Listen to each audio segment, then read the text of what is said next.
Alrighty, Friday means Facebook Friday Q&A time. Thanks to you guys that went to the OTRSCentral Facebook page and posted your questions. I appreciate it. Let me see how many I can get through here in the next several moments. Let's fire off and begin. Edsa Laurel, which match would be the better main event for a fantasy WrestleMania? Austin versus Hogan, Michaels versus Rock, Taker versus Sting, or a Breakfast Club debate on who should win between them? In terms of the actual matches, Austin versus Hogan. Oh, but God, that Breakfast Club debate. Ooh, sweet Jesus. You talk about my fantasy main event if there ever has been one. Oh, shit. Especially with run-ins by Austin and Hogan, teaching them how real politics is done. Oh, baby! You want to talk about John Cena getting buried for once, having politic against Hogan. Look at his bitch-ass own Thugonomics Hulk Hogan, brother. David Herbst. Do you think Kofi could have been the first African-American? It's black. Come on.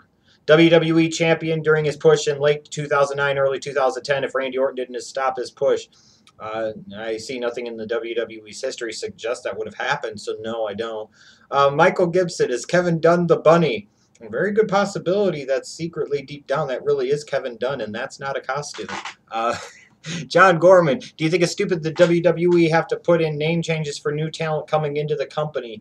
To a degree, yes, because you're sitting there and bringing them in part because of the fan base they bring with them, then you immediately take away the one identifying quality that they have in the cases of especially guys like Kenta and Prince Devitt. Doesn't seem to make a lot of sense to me other than the standard argument of licensing and the ability to own the naming rights and da-da-da. But you know what?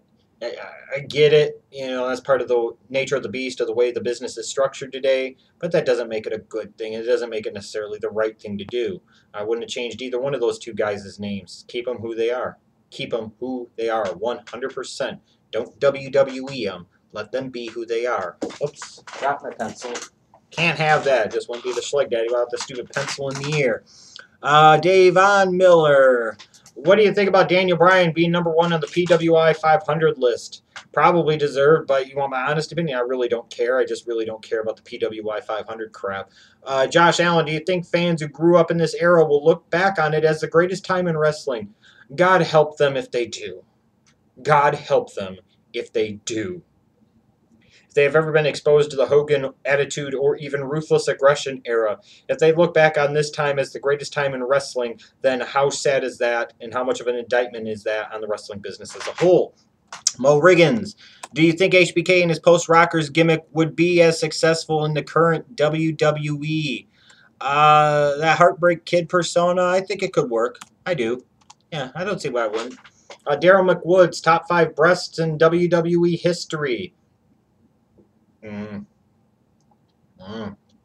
Trish, Stephanie. I guess Jacqueline Moore. When they didn't pop, that is. Ivory. And then who would have the 5th best breast? I don't know. You guys can debate that. Daniel Isbor. Will Bray Wyatt ever face The Undertaker? I doubt it. The question at this point would be, is anybody ever going to face The Undertaker ever again? Matt Cooper, which John Cena feud do you think had the best matches? Probably just off of the sheer volume and repetition of practice, you'd probably have to go his feuds with Randy Orton. Practice makes perfect, I guess. Peter Gunn, if you could add another pay-per-view, what would it be called and what would the gimmick be behind it? It's called King of the Ring. Trying to build a new star. Very simple. Danny Palmer, should the NWO have been used to create or elevate new stars? Yes. One of the biggest failings of the NWO is that it didn't elevate new talents primarily. Some people argue that it elevated the profile of guys like Steiner, and to maybe to agree it did, but it was never really designed to elevate new stars. It was about the old guard, and that was its big problem. Salman Khalid, will you ever do a review of the ECW pay-per-views, most notably Barely Legal 97 and the 05 One Night Stand? Didn't we do a Barely Legal 97 review on this channel? Wasn't it me and either Metal D or Marvelous Mark? I could have swore we did. You have to look on this channel, but I thought we did already. Maybe one of the One Night Stands down the road. Who the hell knows? Justin Peralt. If WWE had interest in bringing back Angle, do you think bringing him into what do you think of bringing him in to end Rusev's reign of terror, or having Bo Dallas beat him? That'd be kind of cool to have Bo Dallas beat him. I don't know that I'd be on board with him being the one to end Rusev's reign of terror. Hector Temez, if Jeff Hardy came back to the WWE, who would he feud with and why? Or should he come back with Matt Hardy and join the tag team division? I don't want to see Matt and Jeff Hardy back together again anymore. And as far as who I would have him feud with, Seth Rollins would be one. Yeah, maybe a guy like Adrian Neville. I don't know. Let's see here. Phil Schaubert. Will Daniel Bryan be in the title chase upon his return, or will he have to job out or mid-card? I doubt he'll be immediately put in the title chase. I don't know if he'll be in the title chase anytime soon. I don't know if he'll have to totally job out, but mid-card for him, it probably most definitely will be. Aaron Zach. Would you watch Legends House if Scott Steiner, the Iron Sheik, and New Jack were on the show? Well, what the hell do you think? How could you not want to watch that? That would be instant entertainment. Instant. Navpreet Singh, if you ran WWE, who would you have as your top 3 to 5 faces and heels right now? You guys and your damn detailed questions that cause me to think. I like to be able to fire through these quickly. Top faces, Reigns, Ambrose, Wyatt, Ryback, Big E. Top heels. Who the fuck knows? Fuck cares. You know, I'd focus more on the face side, honestly, because when in doubt, you can always heal somebody out. Actually, I'll rephrase that. Top faces would be Reigns,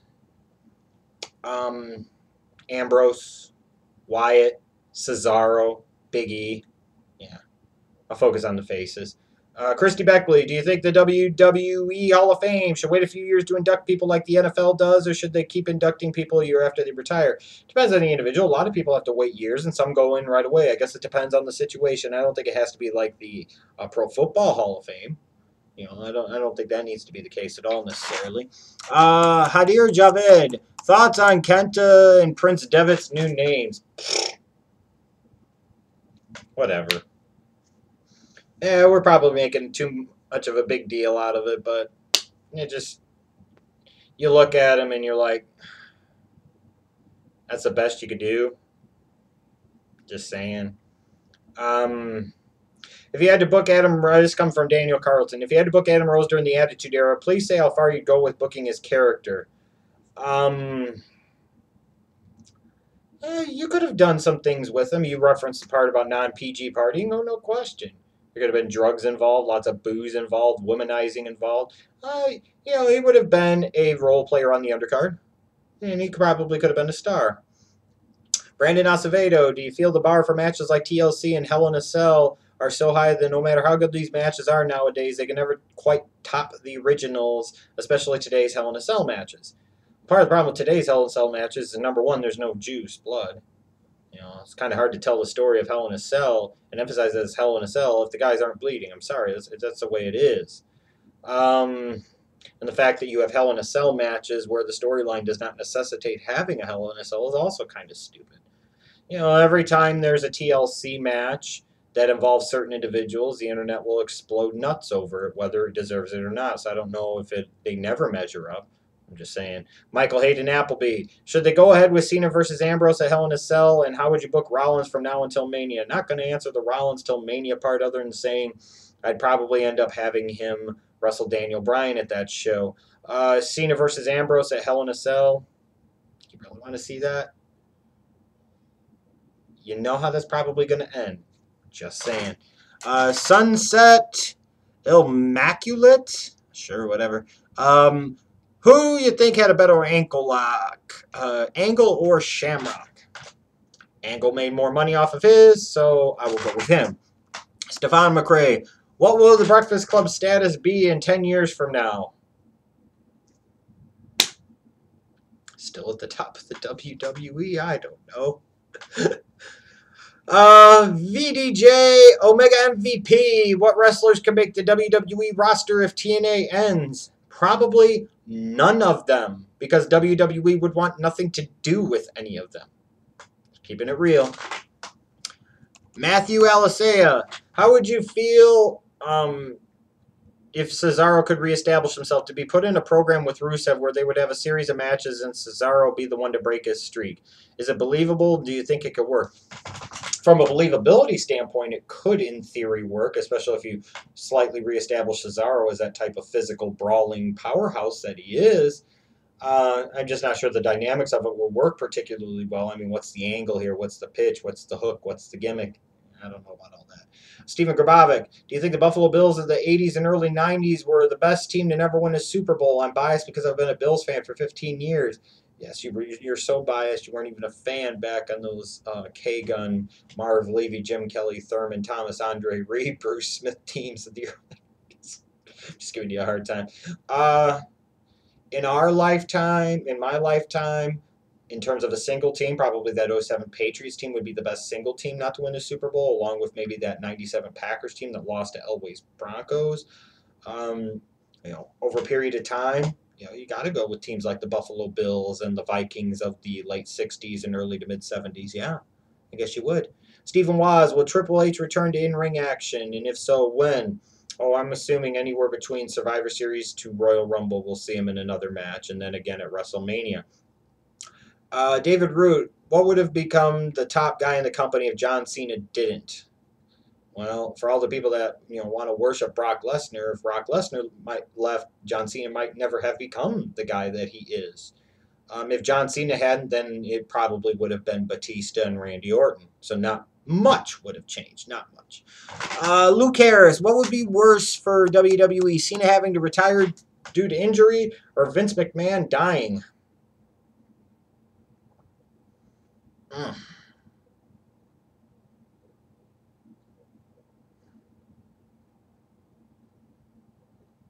The honest answer, I don't know if either one of them would be worse for the company. Kenneth Taff, what would your fantasy WrestleMania card be for your favorite WrestleMania matches? Yeah, too long to answer. Obviously, you'd have like Hogan Andre might be the main event. Savage Warrior would be on there. The TLC match from WrestleMania 17 for the tag titles would be on there. That's some of the card. That's some of the card. Maybe I do like Michael's Taker from 25. So, yeah, there'd be some of the top matches on there. Let's see here. Drew Johnston, whatever happened to this new nation angle with Big E, Kofi, and Xavier Woods? Allegedly, apparently, it's still going to happen. We'll see. We'll see. Brad Jaminet, do you think they should just make Dean Ambrose the #1 guy? He seems to have a better reaction than Reigns does. Well, reactions alone, don't make money. And that's the truth. And that's why the whole notion about defending John Cena is, well, he gets a reaction no matter what. Well, that's not necessarily a good thing. That alone does not necessitate that he needs to be the top guy. If those reactions do not correlate into money, then they don't deserve to be the top guy. At least with Cena, they always have that merchandise crutch. But again, I've talked about that on numerous occasions, how that's a bit of a bullshit argument. Ambrose, where's the merch? Where's his ability to draw money? I don't know. I don't know if he needs to be the top guy. He needs to be a top guy, but I don't know if I'd make him the #1 guy at this point in time based off of the creative direction of the WWE. Ryan Sanderson, what would be your thoughts if WWE signed Abyss and put him in a tag team with Kane? I'd fuck that. I'd fall asleep. Luke Winstanley, do you think WWE will ever be good again? I hope so, but I doubt it. Curtis Camarda, if Vince McMahon retires anytime soon, doubtful, obviously. Who do you think is the best replacement to take charge of the company? Don't know if there is one. Honestly, don't know if there is one. Alexis Peniadis, do you think British Bulldog and Bret Hart would have made event at SummerSlam 92 if it wasn't placed in England? Well, no, of course not. But it was the right main event, the perfect match for the perfect show in the perfect place at the perfect time. That's why it should have main evented. And that's why I needed a main event, in part because it was at Wembley Stadium in England. But anyways, thanks again to you guys that submitted all your questions. I appreciate it. Be back again Monday for the next Q&A. Got some other content coming up this weekend, so check it out. See you later. Bye.